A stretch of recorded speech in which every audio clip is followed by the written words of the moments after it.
అనునిత్యం అందరూ పనులు చేస్తూనే ఉంటారు. మన చంద్రశేఖర్ గారు ఉన్నారు, వాళ్ళు డ్యూటీ వేస్తూ ఉంటారు. ప్రజలతో అనుసంధానం కావడం దినచర్యలో ఒక భాగంగా పెట్టుకుని ముందుకు పోయే పరిస్థితి వచ్చారు. అందుకే ఈరోజు మీరు చూస్తే 11వ స్థానం నుంచి ఆర్థిక వ్యవస్థ దేశంలో 4వ స్థానానికి వచ్చే పరిస్థితి వచ్చింది. ఇలాంటివన్నీ కూడా ప్రజల్లో చర్చనీయం చేయాలి, డిస్కషన్ చేయాలి. 5 ఏళ్ల తర్వాత ఎన్నికలు ఉన్నాయి, 5 ఏళ్ల తర్వాత లాస్ట్లో మాట్లాడదామంటే మీరు ఆ రోజు ఏం మాట్లాడినా ఎన్నికల కోసం మాట్లాడుతున్నారని, స్వార్థం కోసం మాట్లాడుతున్నారని ప్రజలు అర్థం చేసుకునే పరిస్థితి ఉంటుంది. అందుకే మనందరం గుర్తుపెట్టుకోవాలి, 19లో కానీ మనం గెలుసుంటే ఈ రాష్ట్రం ఎక్కడుండేది. 2004లో అప్పుడు గెలుసుంటే తెలుగు జాతి ఏ స్థాయికి వెళ్ళేదో మనం గుర్తుపెట్టుకోవాల్సిన అవసరం ఉంది. ఇక్కడ ఇంకొక విషయం కూడా, రాష్ట్రంలో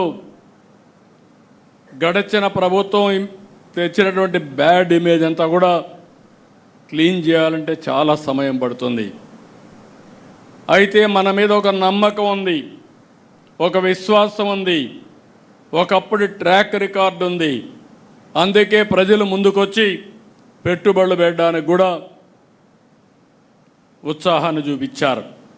ఈరోజు మీరు చూస్తే గడిచిన 1 ఇయర్లో 9,34,000 కోట్ల రూపాయలు పెట్టుబడులు వచ్చాయి, ఒప్పందాలు చేశాం. దీనివల్ల 8,50,000 మందికి ఉద్యోగాలు వస్తాయి. ఈరోజు TCS, Google, Cognizant, Arcelor Mittal, BPCL, Reliance, Adani, Birla, Jindal, all brands are here. ఇంకా చిన్న చిన్న కంపెనీలు అన్నీ వచ్చాయి.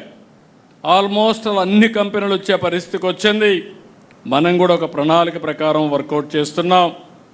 ఉత్తరాంధ్ర కేంద్రంగా విశాఖపట్నాన్ని, అమరావతి కేంద్రంగా ఈ ప్రాంతాన్ని, అదే మరి తిరుపతి ఆ ప్రాంతాన్ని అవసరమైతే 5 జోన్స్గా చేసుకుని ఏ విధంగా అభివృద్ధి చేయాలనో అభివృద్ధి కోసం ప్రణాళికలు కూడా తయారు చేస్తున్నాం.